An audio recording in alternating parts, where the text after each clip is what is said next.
In 1977, the launch roller coaster was born.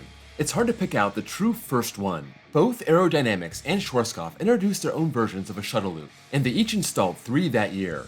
Over the last 47 years, launch technology has come a long way, and some of these launches are absolutely insane. Other times, they put you to sleep. Today, let's look at both ends of the spectrum and rank them up. These are the best and worst launches I've ever experienced.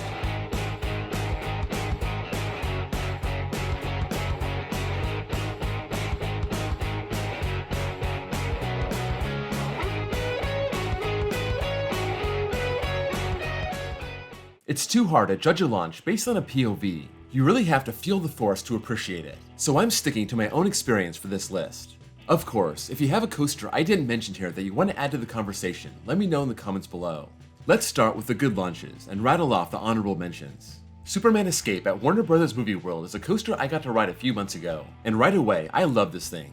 You have a great dark section leading up to this launch. Your typical Intamin hydraulic launch, 0 to 62 in 2 seconds, launching up a 131-foot top hat. It's not super fast, but you feel the power, and it's cool, you get to launch out of a subway station.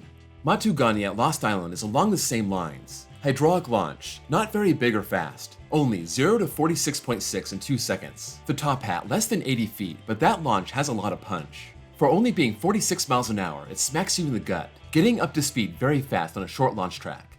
Hagrid's at Islands of Adventure is another Intamin, but it doesn't use a hydraulic launch, it uses LSMs and it uses a lot of them. You get 7 launches on this thing, but the most memorable one is the last one. You're coming out of the cave and it flings you into this long rolling launch. That has to be where you reach the top speed of 50 miles an hour, and you twist and turn before hitting the brakes. Not super powerful, but just pure fun. Helix at Leesburg was built by Mock Rides, not known for the good launches, but there's something about that final rolling launch that's amazing. I think it's the whole ride leading up to that point, coming out of the twister section on the hill and being spit out into this long incline launch track, getting up to 62 miles an hour and climbing a 134-foot top hat.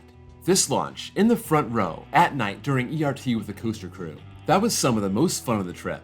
Last one, King to Ka, Six Flags Great Adventure. The launch is great, but it has its flaws. 0 to 128 miles an hour in 3.5 seconds. That's a powerhouse, but last time I rode this, by the time you hit the end, you're shaking so bad it feels like the train is gonna fall apart. I want to put it on here for getting you up to 128 miles an hour, but I gotta drop it out of the top 10 because of that rattle. Number 10, Powder Keg at Silver Dollar City. This is an SNS air launch coaster. Once upon a time, a Premier Rides water coaster, and let's just say, I'm thankful SNS came in and made this awesome. It has a great final drop, it has great airtime hills, but its signature moment is that launch, 0 to 53 miles an hour in 2.8 seconds. On paper, not too crazy, but when you're on it, you feel like you leave your stomach on the launch track. Number 9, Volcano the Blast Coaster at King's Dominion. Now, we look to Intamin for an LIM launch, the first ever launch for a coaster under the track. And of course, this one has 2 separate launches. The first one shoots you around the mountain, but it's on my list for the second one. That LIM boost that gets you enough speed to go through a vertical rollout, popping out of the volcano, flipping upside down, and then winding around after that.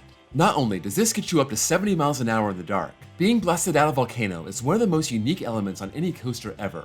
Good on Intamin for taking risks. Number 8, Maverick at Cedar Point. The definition of small and mighty. This Intamin Blitz coaster uses LSMs to get up the 105-foot lift and down the 95-degree drop. Almost 4,500 feet of twisted compact track. So there's a lot to like about this ride. Still, the launch is the best part. After the twisted horseshoe roll, this goes into a tunnel and comes to a crawl. It never officially stops, but it's going about 1 mile an hour, so it's considered a rolling launch, but that doesn't take away from the punch. It uses LSMs to blast you out of the tunnel. That's a huge rush, going from the darkness into the brightness. The trim brakes are a buzzkill, but that doesn't have anything to do with the launch. Number 7, Guardians of the Galaxy Cosmic Rewind at Epcot. This one's different from the others. It's on here almost entirely because of its theming. This Vekoma spinning coaster starts with a dark ride section, following a storyline, and you're sitting there watching it, not realizing you're on the launch track. You're actually facing backwards, watching an explosion in front of you, and that triggers the LSM launch, going into a tunnel of electricity, getting up to 60 miles an hour, and that begins your mile-plus long journey. This launch is an absolute riot, even if it's not super intense. Number 6, TMNT Shellraiser at Nickelodeon Universe. You look at the Gerstlauer Eurofighter and a few things stand out. Obviously, that 121.5-degree drop at 141 feet. That's the world's steepest coaster. This also has 7 brilliant inversions, most of them huge. There's one part of the ride that's forgotten about. It's actually even hard to see, tucked away near the back wall of the park. and that's the LSM launch. It's a rolling launch, only going a few miles per hour into it, and that gets you up to 62 miles an hour in 2 seconds, and you feel every bit of it. It's absolutely the most powerful LSM launch on the list, and I'm actually surprised an LSM launch can be that good. Number 5. Top Thrill Dragster at Cedar Point. Everyone who got to ride Top Thrill 2 before it broke down, they all say the ride got an upgrade. Before it opened, I thought the same thing. The ride was going to be longer, it would be more dynamic, forward and backward launches, a rollback, a face-first 400-foot vertical spike. There's no surprise, this is better than the original. But the original had a launch that was absolutely mental. 0 to 120 miles an hour in 3.8 seconds. Unlike King to Ka, this launch was smooth. I never had a problem with it. And even though its acceleration wasn't as good as some other coasters, getting up to 120 miles an hour is just a crazy feeling. Just looking at the launch, you can see the train coming out like a bullet, and it felt just as crazy. That's what we lost with Top Thrill 2, so every so-called upgrade has its downside. Number 4. Storm Runner at Hershey Park. This goes back to 2004, one of the very early Intamin accelerators, using a hydraulic launch. It has a pretty good layout, 3 inversions, the flying snake dive, but going from 0 to 72 in 2 seconds is gonna get you every time. You roll out of the station, sitting on the launch track. You hear the voice on the sound system. Now get ready, here we go. And away you go. Nothing fancy or special about this launch. It's just pure power, getting enough speed to fly over a 180-foot top hat. Number 3. Wicked at Lagoon. This is way different than any other launch on my list, but this is one of my favorite moments on any coaster. Built by Zero, this is their tower coaster, defined by a tower with a vertical lift and vertical drop. But that lift is actually launched, using LSMs to get you over the top. It's not powerful, you don't go all that fast, but there's something about being launched up a vertical spike. It makes you feel like you're an astronaut launching into outer space. I could ride Wicked all day just for the vertical launch. It's a one-of-a-kind experience, and you should get to Lagoon to see what it's all about. Number 2. Max Force at Six Flags Great America. No launch in America is more powerful than this one. The latest S&S Air Launch coaster, going from 0 to 78 in 1.8 seconds. This is very close to a world record, just losing out to Stealth at Thorpe Park.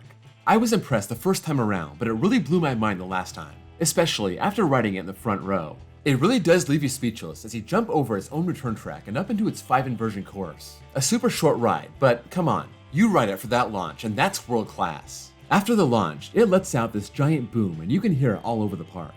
Number 1. Accelerator at Knott's Berry Farm. It may not be as powerful as Max Force, but it's faster by 4 miles an hour, maxing out at 82 miles an hour at 2.3 seconds. I've been riding Accelerator for over 20 years. I once got to ride it 14 times in one day, and I've probably gotten on it over 50 times in my life. From my teenage years to my mid-30s, I still could not get used to that launch. This was built by Intamin, the very first hydraulic launch, a quieter option than the air launch, but bringing just as much force. Max Force is close, but I still give the edge to Accelerator, getting up to 82 and climbing a 205-foot top hat. Let's hope this stays around and doesn't get the Top Thrill treatment. We need to preserve this classic launch. Okay, there's the good. Now the bad. I just want to say, don't take this list too seriously. Some of these are meant to be mild, some aren't. I'm just asking you to take this list with a grain of salt and not freak out. It's simply a list of launches I don't really enjoy or could be better. Number 10. Superman Escape from Krypton at Six Flags Magic Mountain. This was the very first LSM coaster built by Intamin, and it was built just to get the train up to 100 miles an hour and then burn off the speed with a giant tower. It gets there, but it takes 7 seconds to do it. The initial launch doesn't have a lot of punch, but the reason it's low on my list is because of the sheer speed. By the end, you feel that crazy speed, so that's cool. So yeah, I like the speed, but the launch itself is way too gradual. Number 9. Steel Taipan at Dreamworld. There's a lot to like about this Mock Rides coaster, especially the spinning back car. That's an elite experience, but the launch is not one of the highlights of the ride. This launch track is insanely long, and unlike other Blue Fire clones, this has a multi-pass launch. Therefore, the initial launch is basically a crawl, and even the backwards and final forward launch is so gradual it doesn't pack any force. It just gets you to the 65 miles an hour you need to get up the 128-foot high bank turn. This is the only Blue Fire coaster I've ridden, so I don't know how much better the launch is for the other ones. Number 8. Manta at SeaWorld San Diego. Another mock coaster, this one was meant to be family friendly. This starts with a very mild launch out of a tunnel, and then has a rolling mid-course launch, getting up to a whopping 43 miles an hour. I know, you don't want to give the kids whiplash, but like with so many other mock launches, you wish it had a little more bite. Number 7. Full Throttle at Six Flags Magic Mountain. Here's a premier coaster, launching straight at the station. That LSM launch getting the train up and through a 160-foot tall loop. It's good it doesn't go any faster, That's one of the greatest hang time moments ever. It also has 2 more launches mid-ride, one backwards, and then a booster launch forward. That one's actually pretty good, but that first launch out the station just doesn't do anything for me. It just feels like it's pushing the train into the loop with just enough force to get it through. Number 6. West Coast Racers at Six Flags Magic Mountain. Another Magic Mountain coaster, another Premier Rides coaster, having an LSM launch and LSM boost, and neither one is that good. The first launch is good enough to give you some good ejector in the high five, but the launch feels like your grandma finally getting a green light and going through the intersection. The booster launch always snaps my head back with the initial kick, but you don't feel anything aside from that. West Coast Racers is a good ride with diverse elements, and that makes up for the bad launches. Number 5. Incredicoaster at Disney California Adventure Park. I know, it's Disney, they're not going to do anything crazy, even on this Intamin that's over 100 feet tall, 6,000 feet long, and goes upside down. Even then, they don't want to rip your head off with a crazy launch. This uses an LIM launch on the water, getting the train up to 55 miles an hour and doing it over the course of 4 seconds. Decent ride, love the length, don't love the launch. Number 4. Pony Express at Knott's Berry Farm. This Zamperla motor coaster has a sprawling figure 8 layout that's over before it even gets started, and it uses a flywheel launch. That's the same technology used by Schwarzkopf back in the 70s, and this opened in 2008. It pulls the train along from 0 to 38 miles an hour in 3 seconds, rising up into a 44-foot turn and crawling through it. I get why this has to be mild, but even compared to other motor coasters, it's slower. Number 3. Copperhead Strike at Carowinds. Here's Mock Rides once again, and I'll give the ride credit. It's got 5 inversions, ejector airtime hills, good hang time. All around, it's a good ride, but the launches suck. You start off by launching out of Granny's Moonshine Barn, supposedly an intense moment in the storyline, but in typical Mock Rides fashion, you just kind of meander away, 50 miles an hour and into a vertical loop. It also has an LSM boost that's placed over an airtime hill. That looks awesome, but it's pretty forceless. Number 2. Diamondback at Frontier City. This is the one and only aero shuttle loop I've ridden. This is one of the models that launched the launch coaster revolution in 1977, and unlike the Schwarzkopf shuttle loops, these don't have much of a launch. It's called an electric winch launch, and this is how it works. I just got under the station and filmed it in action. Basically, this square pushes the train off a 47-foot platform and into a loop, going up to another platform and doing it all again. Of all the launches I've experienced, this is the only one that could have been replaced with some drive tires. It starts off so high, it doesn't even need a launch, but it's got one. And I do love the 2 drops, but it's barely a launch. Number 1. Speed Monster at Tusenfryd. When I went to Norway to ride this Intamin accelerator, I had just ridden Matugani, so I thought the small-scale hydraulic launches could be really good. This gets up to 53 miles an hour in 2.2 seconds. Not bad, but the way the launch lets up at the end of the track is a big buzzkill. It feels good at first, but then you feel yourself losing momentum before rising to that Norwegian loop. Unlike a lot of other coasters with slow launches, this one could afford to take its elements faster. If only it didn't let up at the end, it could get some more speed and make the ride a whole lot better. After all, it's called Speed Monster. It really should take its own advice. So, there you go, the 10 best and 10 worst launches that I've experienced. Let me know what you think of my picks, and what you would put on your best and worst list. If you enjoyed this video, please drop a like, and if you're new here and love coaster content, please give me a sub. Also, check out my second channel where I post copyright-free off-ride footage, and my baseball channel if you also happen to love baseball.